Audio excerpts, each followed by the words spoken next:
वाशिम जिल्ह्यात आज वाशिम मध्ये जे बंजारा बांधव आहे त्या बंजारा बांधवच्या वतीने आज महामोर्चाचं आयोजन केलं आहे। त्यांचे हैदराबाद ग्रॅज्युएट नुसार जे एसटी मधून जो महाराष्ट्रामध्ये बंजारा समाज याला कुठेतरी आरक्षण मिळावा यासाठी बंजारा समाज मोठ्या प्रमाणात जमलेला आहे। हजारोच्या संख्येत हे बंजारा बांधव आपल्या ठिकाणी या ठिकाणी आपल्याला दिसून येते। सध्या परिस्थिती आहे की या ठिकाणून ते जिल्हाधिकारी कार्यालयापर्यंत हे मोर्चा निघणार आहे। त्या अनुषंगाने या बंजारा बांधवाच्या ज्या मागण्या आहेत त्या मागण्या काय काय आहेत आपण त्याच्यावरून जाणून घ्या। सर काय काय मागण्या आहेत आपल्या नेमक्या ज्याच्यामध्ये?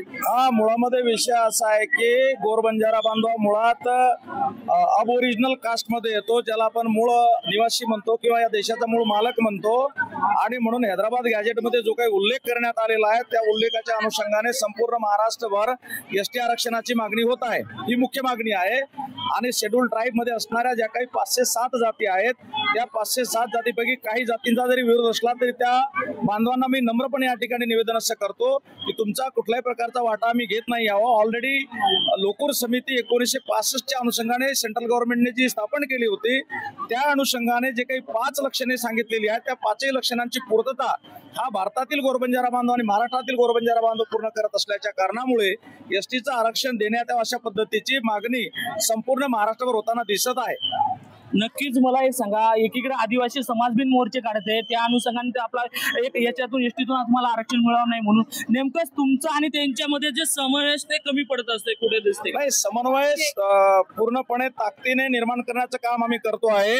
संपूर्ण गोरबंजारा बांधव महाराष्ट्रातील तशा पद्धतीची भूमिका घेतलेली आहे की जेणेकरून गोरबंजारा बांधवांनी जे काही आदिवासी बांधव यांच्यामध्ये गैरसमज निर्माण होत आहे तो निश्चितपणाने दूर करण्याचं काम चालू आहे। कारण जी काही लक्षणे आपल्याकडे आहेत जसं की सेपरेट ड्रेस कोड हा गोरबंजारा बांधवांच्या महिलांचा आपण आता बघत आहात, सोबतच सेपरेट ड्रेस कोड सोबत सेपरेट कल्चर आहे, सेपरेट लँग्वेज आहे, जिओग्राफिकल आयसोलेशन ज्याला आपण म्हणतो, अलगाववाद। आणि अजूनही आमची माता भगिनी इतरांसोबत संवाद साधताना मला बरोबर भाषा येणार की नाही अशा पद्धतीची एक लाजाळू प्रवृत्ती तिच्यामध्ये सातत्याने दिसते। याचा अर्थ जो काही शेड्यूल ट्राईबचा क्रायटेरिया ते 100% आपण पूर्ण करतोय। आणि म्हणून जे काही आदिवासी बांधव आहेत त्यांनी मनामध्ये गैरसमज निर्माण करून घेण्याचं कुठल्या प्रकारचं कारण नाही। नक्कीच आपल्यासोबत काही महिला आहेत बंजारा समाजाच्या। आता ही तुमचं जे आता आज मोर्चा निघते ते कशासाठी निघते, नेमकंच तुमच्या काय मागण्या आहेत? निश्चितच मी ॲडव्होकेट जाधव बोलत आहे। ॲडव्होकेट जाधव बोलत आहे।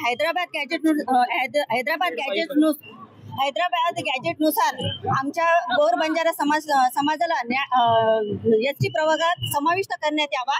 ज्या प्रकारे मराठा बांधवांना हैदराबाद नोंदीच्या सहाय्याने आरक्षण दिल्या गेलं त्याच प्रकारे गोर बंजारा समाजाला एसटी प्रवर्गात समाविष्ट करण्यात यावे। आणि ज्या प्रकारे 1965 रोजी लोकूर समिती स्थापन करण्यात यावी त्या गोर बंजारा सर्व पात्र आम्ही ठरतो।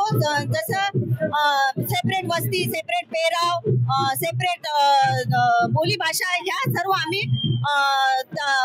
लोकूर याच्यामध्ये समितीमध्ये प्राप्त म्हणजे पूर्ण याच्यामध्ये हे ठरतो पूर्णतः। नक्कीच आपल्यासोबत अजून येतात ताई, तुमचं काय मत आहे नेमकं? तुमचा जो मोर्चा निघणार त्या संदर्भात? नमस्कार सगळ्यांना। सगळ्यात आधी असं आहे की आपला आदिवासी समाज आहे त्या बांधवांनी आपल्यावर कधी नाराज होऊ नये, कारण बंजारा समाजाने आजपर्यंत कोणाच्या ताटातलं घेतलं नाही, घेणार नाही आणि घेऊ देणार पण नाही। कारण की ही गोष्ट बंजारा समाजाची मूळ पासूनच त्यांची होती आणि सरकारने हे हक्काने द्यायला पाहिजे।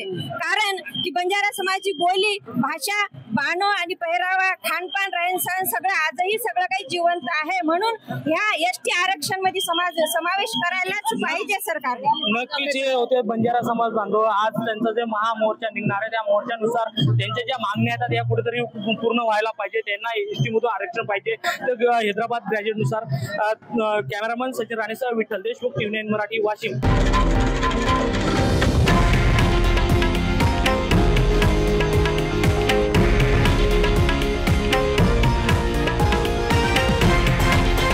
हे आहे देशातील नंबर 1 न्यूज नेटवर्क आणि आपण पाहत आहात टीव्ही 9 मराठी, एकमेव।